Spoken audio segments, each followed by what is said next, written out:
ಎಲ್ಲರಿಗೂ ನಮಸ್ಕಾರಗಳು. ಕಳೆದ ವಿಡಿಯೋದಲ್ಲಿ ಬ್ಯಾಕ್ ಸೈಡು ಬ್ಲೌಸ್ನ ಯಾವ ರೀತಿ ಸ್ಟಿಚ್ ಮಾಡೋದು ಅಂತ ತಿಳಿಸ್ಕೊಟ್ಟಿದ್ದೀನಿ. ಈ ರೀತಿ ಪಟ್ಟಿ ಹಚ್ಚೋದು ಮತ್ತು ಡಾಟ್ಸ್ ಹಿಡಿಯೋದಕ್ಕೆ ಯಾವ ರೀತಿ ಅಳತೆನ ತೊಗೊಂಡು ಡಾಟ್ಸ್ನ ಹಿಡಿಬೇಕು ಅನ್ನೋದು ಫುಲ್ಲು ಡೀಟೇಲಾಗಿ ವಿಡಿಯೋನ ಹಾಕಿದ್ದೀನಿ, ಅದನ್ನು ಚೆಕ್ ಮಾಡಿ. ಹಾಗೆ ಇವತ್ತಿನ ವಿಡಿಯೋದಲ್ಲಿ ಫ್ರಂಟ್ನ ಯಾವ ರೀತಿ ಸ್ಟಿಚ್ ಮಾಡೋದು ಅಂತ ತಿಳಿಸ್ತಾ ಇದ್ದೀನಿ. ಕ್ರಾಸ್ ಪಟ್ಟಿಯನ್ನು ಸ್ಟಿಚ್ ಮಾಡೋದನ್ನು ತಿಳಿಸ್ತಾ ಇದ್ದೀನಿ.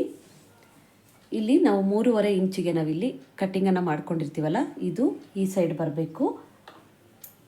ಇಲ್ಲಿ 3 ಇಂಚಿಗೆ ಕಟ್ ಮಾಡಿರೋದು ಈ ಸೈಡ್ ಬರಬೇಕು. ಇದ್ರ ಬಗ್ಗೆ ಫುಲ್ಲು ವಿಡಿಯೋಗಳು ಇದೆ ನೋಡಿ. ನಾನು 3-4 ವಿಡಿಯೋನ ಈಗಾಗಲೇ ಮಾಡಿ ತಿಳಿಸಿದ್ದೀನಿ. ಇದು 3 ಲೇಯರು ಬಟ್ಟೆ ಇರಬೇಕು, 2 ಇದು ಲೈನಿಂಗ್ ಇರಬೇಕು, ಒಂದು ಮೇಯ್ನು ಬ್ಲೌಸ್ ಪೀಸ್ನ ಒಟ್ಟಿಗೆ ತಗೊಳ್ಬೇಕು. ಈ ರೀತಿ ಸ್ಟಿಚಿಂಗನ್ನು ಮಾಡೋದು.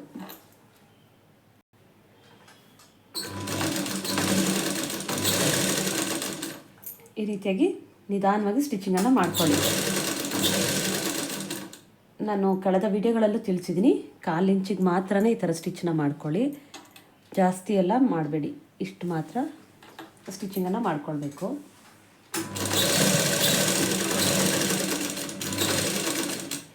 ಇವಾಗ ಇನ್ನೊಂದು ನಾವು ಕ್ರಾಸ್ ಪಟ್ಟಿನ ಕೊಡುವಾಗ ಇಲ್ಲೇನು 3.5 ಇಂಚಿಗೆ ನಾವು ಕಟ್ಟಿಂಗನ್ನು ಮಾಡ್ಕೊಂಡಿದ್ದೀವಲ್ಲ, ಅದು ಈಗ ನಮ್ಮ ಕಡೆಗೆ ಬರಬೇಕು.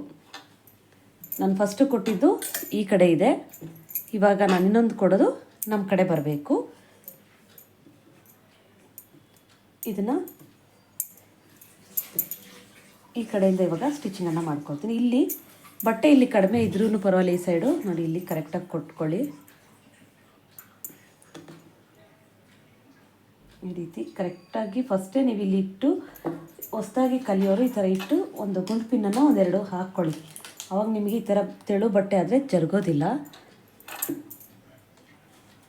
ನೀಟಾಗಿ ಸ್ಟಿಚಿಂಗು ಕೂಡ ಫಿನಿಶಿಂಗ್ ಕರೆಕ್ಟಾಗಿ ಬರುತ್ತೆ. ನಾನು ಅದಕ್ಕೆ ಈ ಥರ ಗುಂಡು ಪಿನ್ಗಳನ್ನು ಹಾಕೋದು.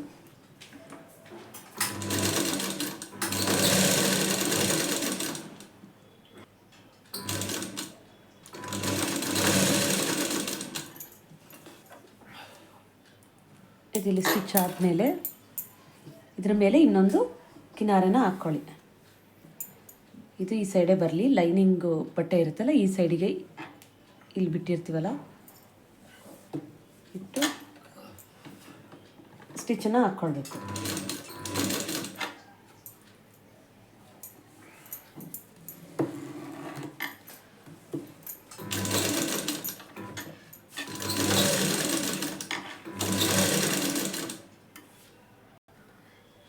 ಇವಾಗ ಇನ್ನೊಂದು ಸೈಡದೂ ಕಿನಾರನ ಹಾಕೊಳ್ಳೋಣ. ಪ್ಲೇ ಲಿಸ್ಟಲ್ಲಿ ಒಳ್ಳೊಳ್ಳೆ ವಿಡಿಯೋಗಳಿದೆ, ಟೈಲರಿಂಗ್ ವಿಡಿಯೋಗಳು ನೋಡಿ. ನಿಮಗೆ ಹೆಲ್ಪ್ ಆಗುವಂಥ ವಿಡಿಯೋಗಳನ್ನೇ ನಾನು ಹಾಕಿದ್ದೀನಿ. ನಾನು ಸ್ಟಿಚ್ಚಿಂಗು ಮತ್ತು ಕಟ್ಟಿಂಗ್ ವಿಡಿಯೋಗಳಿಗಿಂತ ಇವಾಗ ಹೊಸದಾಗಿ ಕಲಿಯೋರಿಗೆ ಟಿಪ್ಸ್ ಇರೋವಂಥ ವಿಡಿಯೋಗಳನ್ನೇ ನಾನು ಹಾಕಿದ್ದೀನಿ. ಪ್ಲೇ ಲಿಸ್ಟಲ್ಲಿ ಒಂದು ಸಾರಿ ಚೆಕ್ ಮಾಡ್ಕೊಳ್ಳಿ. ಈ ರೀತಿ ಸ್ಟಿಚ್ಚನ್ನ ಮಾಡಿಕೊಂಡ್ರೆ ನೀವು ಎರಡೂ ಒಂದೇ ಕಡೆ ಬರೋದಿಲ್ಲ ನೋಡಿ. ಇದು ಇವಾಗ ಎರಡೂ ಒಂದೇ ಕಡೆ ಬರಲ್ಲ, ಇವಾಗ ಈ ಥರ ಬರುತ್ತೆ. ಇದನ್ನು ನಾನು ಇವಾಗ ನೀಟಾಗಿ ಕಟ್ಟಿಂಗನ್ನು ಮಾಡ್ಕೊಳ್ತೀನಿ. ಈಗ ಈ ಥರ ಸ್ಟಿಚ್ ಆಗಿ ಕ್ಲೀನಾಗಿ ಕಟ್ಟಿಂಗನ್ನು ಮಾಡ್ಕೊಳ್ಳೋಕೆ ಬರಲ್ಲ ಅಂತಂದರೆ, ಯಾಕೆಂದರೆ ಈ ಥರ ಬಟ್ಟೆ ತೆಳು ಬಟ್ಟೆಗಳು ಜಾರುತ್ತೆ ಅನ್ನೋದಾದರೆ ಈ ಥರ ಗುಂಡು ಪಿನ್ನ ಹಾಕ್ಕೊಳ್ಳಿ.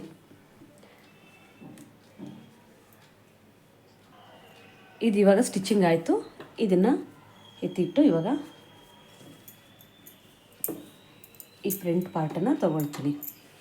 ಈ ರೀತಿ ಗುಂಡು ಪಿನ್ಗಳನ್ನು ಹಾಕ್ಕೊಳ್ಳಿ, ನಿಮಗೆ ಈಸಿ ಆಗುತ್ತೆ. ಹೊಸದಾಗಿ ಕಲಿಯೋ ಅಂಥವ್ರಿಗೆ ಈಸಿ ಆಗುತ್ತೆ ಅನ್ನೋದಕ್ಕೋಸ್ಕರ ನಾನು ತಿಳಿಸ್ತಾ ಇರೋದು. ನಾನು ಇವಾಗ ಇದನ್ನು ಉಲ್ಟಾ ಮಾಡ್ತಾಯಿದ್ದೀನಿ, ಯಾವುದಕ್ಕೂ ಪೈಪಿಂಗು ಮತ್ತು ಎಮ್ಮಿಂಗನ್ನು ಮಾಡ್ತಾಯಿಲ್ಲ. ಇದು ಅಷ್ಟೊಂದು ಚೆನ್ನಾಗಿಲ್ಲ ಬಟ್ಟೆ, ಸುಮ್ಮನೆ ಅದಕ್ಕೆಲ್ಲ ಟೈಮ್ ವೇಸ್ಟ್ ಮಾಡೋದ್ರ ಬದಲು ಈ ರೀತಿ ಮಾಡಿ ನೀವು ಕಡಿಮೆ ಅಮೌಂಟನ್ನೇ ತಗೊಳ್ಳಿ.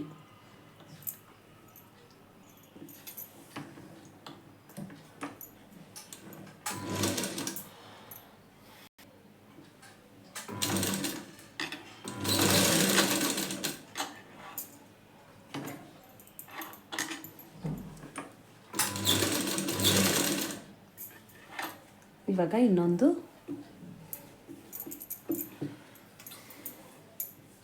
ಇದು ಕೂಡ ಕನ್ಫ್ಯೂಸ್ ಆಗ್ತಾ ಇರುತ್ತೆ.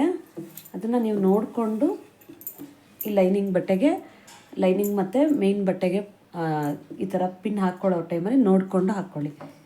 ಇಲ್ಲೇನು ನಾವು ಡಾಟ್ಸ್ ಹಿಡಿತೀವಲ್ವ ಅದು ಎದುರು ಬದ್ರು ಬರೋ ಥರ ನೀವು ನೋಡ್ಕೊಳ್ಬೇಕು. ಇಲ್ಲಾಂದರೆ ಇವಾಗ ಈ ಥರ ಸ್ಟಿಚ್ ಮಾಡ್ತೀವಲ್ಲ ಅವಾಗ ಒಂದು ಸೈಡು ಮೇಲಿಂದ ಬರುತ್ತೆ ಸ್ಟಿಚ್ಚಿಂಗು, ಇನ್ನೊಂದು ಇಲ್ಲಿಂದ ಸ್ಟಿಚ್ ಬರುತ್ತೆ. ಅದರಲ್ಲೇ ನಿಮಗೆ ಗೊತ್ತಾಗ್ಬಿಡುತ್ತೆ.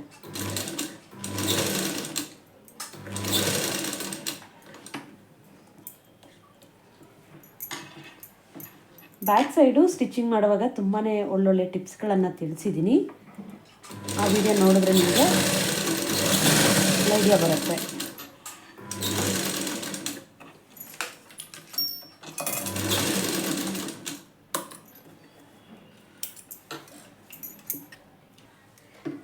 ನಾನಿಲ್ಲಿ ವಿಡಿಯೋ ಮಾಡಿಕೊಂಡು ಮಾತಾಡ್ಕೊಂಡು ಮಾಡ್ತಾ ಇರೋದಕ್ಕೆ ಈ ಥರ ಲೇಟ್ ಆಗುತ್ತೆ.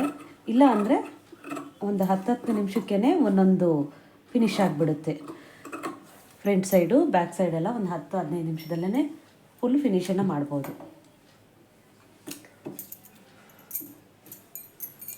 ಇದು ಎಕ್ಸ್ಟ್ರಾ ಇರೋದನ್ನು ಕಟ್ಟಿಂಗ್ ಮಾಡ್ಕೊಂಬಿಡಿ. ಇನ್ನು ಬೇರೆ ಬೇರೆ ನಾರ್ಮಲ್ ಬ್ಲೌಸ್ ಎಲ್ಲ ಬಂದಾಗ ನಾನು ತೋರಿಸ್ಕೊಡ್ತೀನಿ. ಈ ಗುಂಪಿನ ಹಾಕಿರ್ತೀರಲ್ಲ ಇದನ್ನೆಲ್ಲ ತೆಗೆದುಬಿಟ್ಟು ಸ್ಟಿಚಿಂಗ್ ಮಾಡ್ಕೊಳ್ಳೋದು.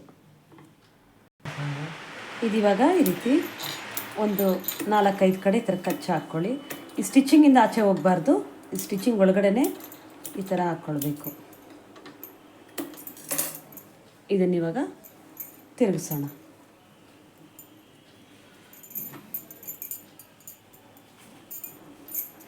ಈ ರೀತಿ ಸ್ಟಿಚ್ ಮಾಡಿದ್ರೆ ಅಷ್ಟೊಂದು ನೀಟಾಗಿ ಫಿನಿಶ್ ಬರಲ್ಲ ನಾರ್ಮಲ್ ಬ್ಲೌಸೆಲ್ಲ. ಈ ಬೋಟ್ ನೆಕ್ ಆಗಿರೋದ್ರಿಂದ ಅಷ್ಟೊಂದು ಶೋಲ್ಡರ್ ಡ್ರಾಪ್ ಆಗೋದು ಮತ್ತು ಬೇರೆ ಏನೂ ಬರೋದಿಲ್ಲ. ಹಾಗಾಗಿ ಇದನ್ನು ಉಲ್ಟಾ ಮಾಡ್ತಾಯಿದ್ದೀನಿ. ಯಾವಾಗಲೂ ಪೈಪಿಂಗು ಎಮ್ಮಿಂಗನ್ನು ಮಾಡಿ ಆದಷ್ಟು ಆ ಥರ ಆದ್ರೇ ನಿಮಗೆ ಫಿನಿಶಿಂಗು ಕರೆಕ್ಟಾಗಿ ಬರೋದು.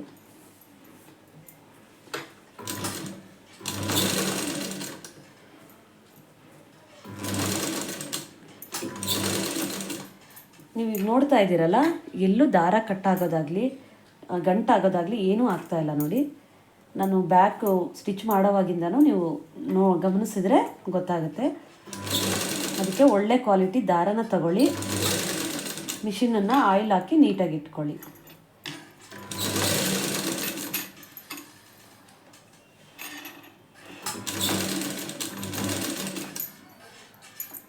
ಈ ರೀತಿ ಒಂದು ಕಿನಾರನ ಹಾಕ್ಕೊಂಡ್ರೆ ಆಯಿತು. ಇವಾಗ ಈ ಸೈಡು ಕೂಡ ನಾನು ಸ್ಟಿಚ್ ಮಾಡ್ತೀನಿ.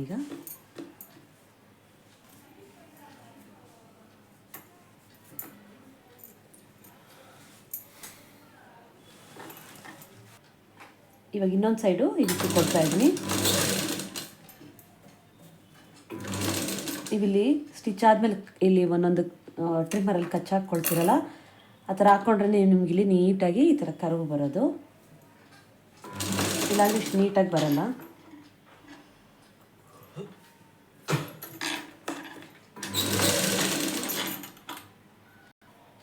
ಇದು ಇವಾಗ ನೀಟಾಗಿ ಸ್ಟಿಚಿಂಗ್ ಆಯಿತು. ಇಲ್ಲಿ ಒಂದು ಫುಲ್ಲು ಸ್ಟಿಚಿಂಗನ್ನು ಹಾಕ್ಕೊಂಬಿಡ್ತೀನಿ ನಾನಿವಾಗ. ನೀವು ಒಂದಾದ ತಕ್ಷಣವೇ ಪದೇ ಪದೇ ದಾರನ ಕಟ್ ಮಾಡಬಾರ್ದು. ಮತ್ತು ನೆಕ್ಸ್ಟ್ ಇನ್ನೊಂದು ಏನಿದೆ ಆ ಪೀಸನ್ನ ನೆಕ್ಸ್ಟ್ ಕೊಡ್ತಾ ಹೋಗಬೇಕು. ಆವಾಗ ನಿಮಗೆ ದಾರ ಎಲ್ಲೂ ಎಳ್ಕೊಳ್ಳೋದಿಲ್ಲ, ನೀಟಾಗಿ ಬರುತ್ತೆ. ನೋಡಿ ಇಲ್ಲಿ ಇವಾಗ ಬೇಕಾದ್ರೆ ಇದು ಕಟ್ ಮಾಡ್ಕೊಳ್ಳಿ. ಒಂದಾದಮೇಲೆ ಒಂದು ಬಟನ್ನ ಕೊಡ್ತಾ ಇದ್ದರೆ ನಿಮ್ಗೆ ಈಸಿಯಾಗಿ ಸ್ಟಿಚಿಂಗು ಕೂಡ ಬೇಗನೆ ಆಗುತ್ತೆ.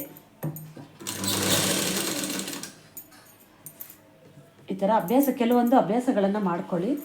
ಆವಾಗ ಬ್ಲೌಸ್ ಸ್ಟಿಚಿಂಗು ಬೇಗ ಆಗುತ್ತೆ, ನಿಮಗೆ ಟೈಮು ಕೂಡ ಸೇವ್ ಆಗುತ್ತೆ. ಇನ್ನೊಂದು ಬ್ಲೌಸನ್ನು ಸ್ಟಿಚ್ ಮಾಡ್ಬೋದು ನೀವು.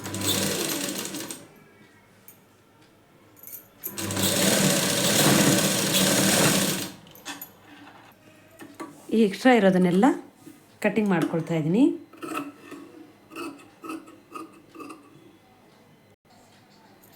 ಎಲ್ಲೂ ರಿಂಕಲ್ಸ್ ಬರೋದಾಗಲಿ ಏನೂ ಬರೋದಿಲ್ಲ ನೋಡಿ, ಇಷ್ಟು ನೀಟಾಗಿ ಬರುತ್ತೆ. ಅದಕ್ಕೆ ಗುಂಡು ಪಿನ್ನುಗಳನ್ನು ಹಾಕ್ಕೊಂಡು ಸ್ಟಿಚಿಂಗನ್ನು ಮಾಡ್ಕೊಳ್ಳಿ. ಇದು ಕೂಡ ಎಷ್ಟು ನೀಟಾಗಿ ಫಿನಿಶಿಂಗ್ ಬಂದಿದೆ ನೋಡಿ. ಹಾಗೆ ಇದು ಕೂಡ ಅಷ್ಟೇ. ಇವಾಗ ಕ್ರಾಸ್ ಪಟ್ಟಿಯನ್ನು ಡಾಟ್ಸನ್ನು ಹಿಡಿಯೋದು ತಿಳಿಸ್ತೀನಿ. ಫಸ್ಟು 4 ಇಂಚಿಗೆ ಒಂದು ಮಾರ್ಕನ್ನು ಮಾಡ್ಕೊಳ್ಳಿ. ಈ ಸೈಜಿಗೆಲ್ಲ 4.25 ಇಂಚಾದರೆ ಸಾಕಾಗುತ್ತೆ. ನಾನಿಲ್ಲಿ 4.25ಗೆ ತೊಗೊಳ್ತೀನಿ. ಆವಾಗಲೇ ನಮಗೆ ಕರೆಕ್ಟಾಗಿ ಬರೋದು. ಇಲ್ಲಿಂದ 4.25 ಇಂಚಿಗೆ ಮಾರ್ಕ್ ಮಾಡಿಕೊಂಡು ಈ ಹುಕ್ಕು ಪಟ್ಟಿ ಮತ್ತು ರಿಂಗ್ ಪಟ್ಟಿ ಎಲ್ಲ ಹಾಕ್ತೀವಲ್ಲ, ಸಿಂಗಲ್ ಪಟ್ಟಿ ಡಬಲ್ ಪಟ್ಟಿ, ಈ ಮಧ್ಯಕ್ಕೆ ಒಂದು ನಂಬರ್ನ ಇಡಿ. ಇಲ್ಲಿ ನೋಡಿ ಕರೆಕ್ಟಾಗಿ ಈ ರೀತಿ ಇಟ್ಕೊಂಡು ಇಲ್ಲೊಂದು ಸ್ಟಿಚ್ ಹಾಕ್ಕೊಳ್ಳಿ. ಇಲ್ಲಿ 2 ಇಲ್ಲೊಂದು ಸ್ಟಿಚ್ ಅಂತೀನಿ, ಮಾರ್ಕ್, ಇಲ್ಲೊಂದು ಮಾರ್ಕನ್ನು ಮಾಡ್ಕೊಳ್ಳಿ. ಇವಾಗಿದು ಒಂದು ಡಾಟ್ಸ್ ಹಿಡಿಯೋದಕ್ಕೆ ಈಸಿಯಾಗಿ ಆಗುತ್ತೆ. ಇಲ್ಲಿಂದ 2.25 ಇಂಚಿಗೆ ಸಾಕಾಗುತ್ತೆ. ಇದು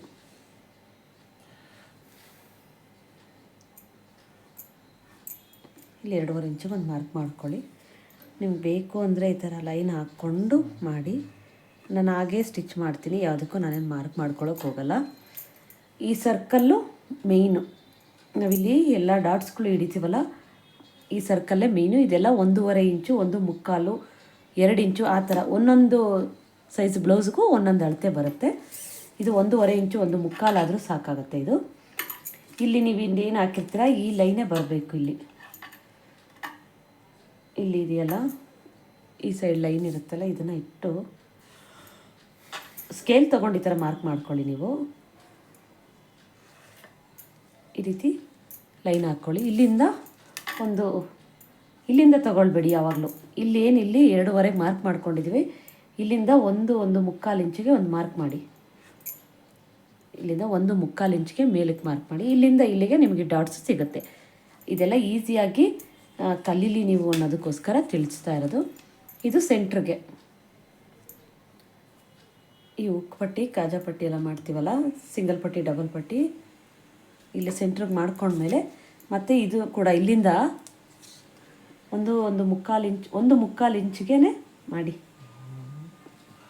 1.25 ಇಂಚಿಗೆ ಇಲ್ಲಿಗೊಂದು ಮಾರ್ಕ್ ಬರುತ್ತೆ ನೋಡಿ.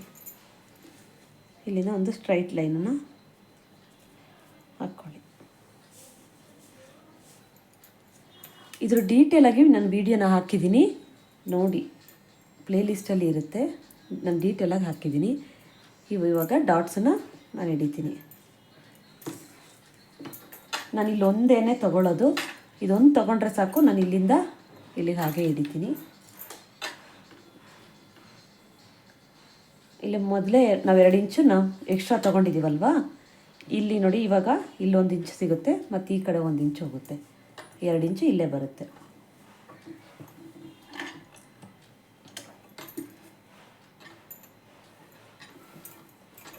ಇದು ಡಾಟ್ಸ್ ಈ ಒಂದು ಡಾಟ್ಸನ್ನು ನೀವು ಕರೆಕ್ಟಾಗಿ ಹಿಡಿದು ಬಿಟ್ಟರೆ ನಿಮಗೆ ಬೇರೆ ಎಲ್ಲ ಡಾಟ್ಸ್ಗಳು ಕರೆಕ್ಟಾಗಿ ಬರುತ್ತೆ ಮತ್ತು ಈ ಕಪ್ಸು ಕೂಡ ಕರೆಕ್ಟಾಗಿ ಬರುತ್ತೆ. ಮೇನ್ ಇದೊಂದೇ ಡಾಟು.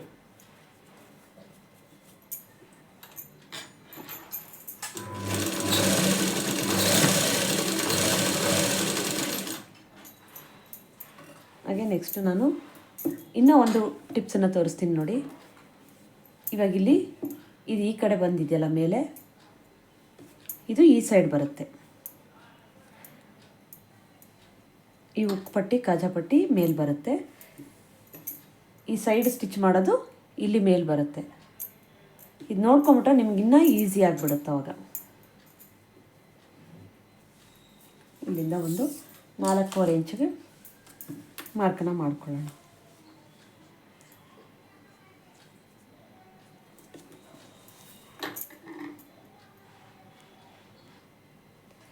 ಇದೇ ಥರ ಸ್ಟಿಚ್ ಮಾಡ್ಕೊಳ್ಳಿ. ಒಂದಾದಮೇಲೆ ಇಲ್ಲಿ ದಾರ ಕಟ್ ಮಾಡ್ಕೊಳ್ಳಿ ಮತ್ತು ಇನ್ನೊಂದು ಡಾಟ್ಸನ್ನ ಹಿಡೀರಿ. ಆವಾಗ ನಿಮಗೆ ಬೇಗನೂ ಆಗುತ್ತೆ, ದಾರನೂ ಕಟ್ಟಾಗೋದಿಲ್ಲ. ಅವಾಗ ನಿಮಗೆ ಇಲ್ಲಿ ಒಂದು 1/4 ಇಂಚಿಗೆ ಹಿಡೀರಿ. ಇಲ್ಲಿ ಮಾತ್ರ 2 ಇಂಚು, ಇದೆಲ್ಲ ಒಂದು 1/4 ಇಂಚಷ್ಟು ತಗೊಳ್ಬೇಕು. ಮತ್ತು ಈ ಕಡೆಗೆ ಹಾಗೆ ಕಡಿಮೆ ಮಾಡ್ಕೊಳ್ಬೇಕು. ನೀವು ಹೀಗೆ ಕಡಿಮೆ ಮಾಡ್ಕೊಳ್ಬೇಕು.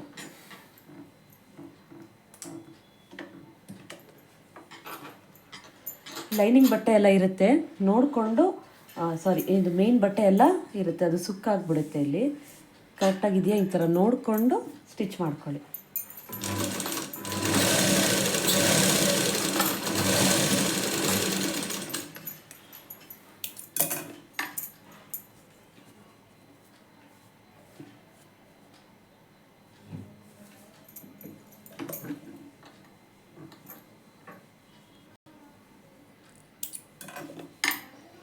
ಇವಾಗ ಈ ಡಾಟ್ಸನ್ನ ಹಿಡಿತೀರಲ್ವಾ, ಇವಾಗ ಇಲ್ಲಿ ಮಾರ್ಕ್ ಮಾಡ್ಕೊಳ್ಳೋಕ್ಕೆ ಹೇಳಿದ್ದೀನಲ್ಲ, ಇಲ್ಲಿ ನೋಡಿ, ಇಲ್ಲಿ ಏನು ಸ್ಟಿಚ್ ಬರುತ್ತೋ ಈ ಸ್ಟಿಚ್ಚೇ ನಿಮಗಿಲ್ಲಿ ಕರೆಕ್ಟಾಗಿ ಬರಬೇಕು.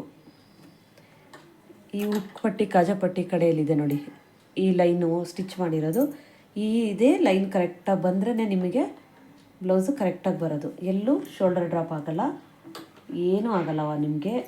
ಟೈಟು ಲೂಸು ಏನೇನೋ ಹೇಳ್ತೀರಾ, ಅದು ಯಾವುದೂ ಬರಲ್ಲ. ಈ ಡಾಟ್ಸ್ ಒಂದು ಕರೆಕ್ಟಾಗಿ ಹಿಡಿದ್ಬೇಕು, ಇಲ್ಲಿ ಕೂಡ ಕರೆಕ್ಟಾಗಿ ಹಿಡ್ಕೊಳ್ಬೇಕು.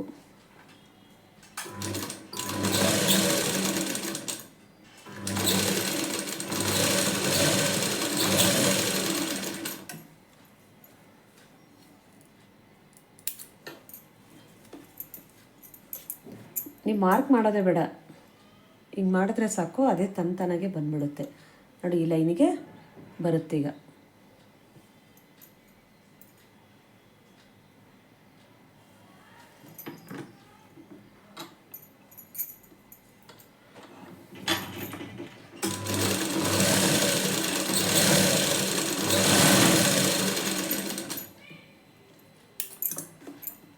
ನೋಡಿ ಎಷ್ಟು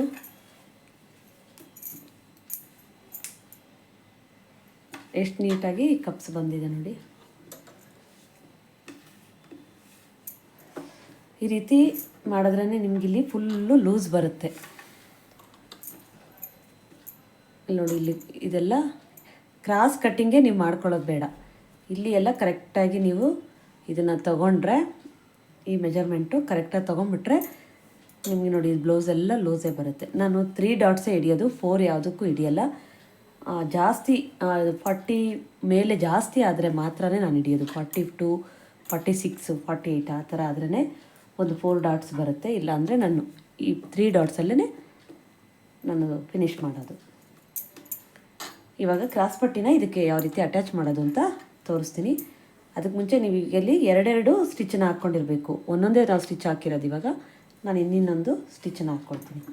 ಯಾವಾಗಲೂ 2 ಸ್ಟಿಚ್ಚನ್ನು ಹಾಕಿ, ಆಮೇಲೆ ಇಲ್ಲೂ ರಫ್ ಮಾಡಿ, ಇಲ್ಲೂ ರಫ್ ಮಾಡಿ.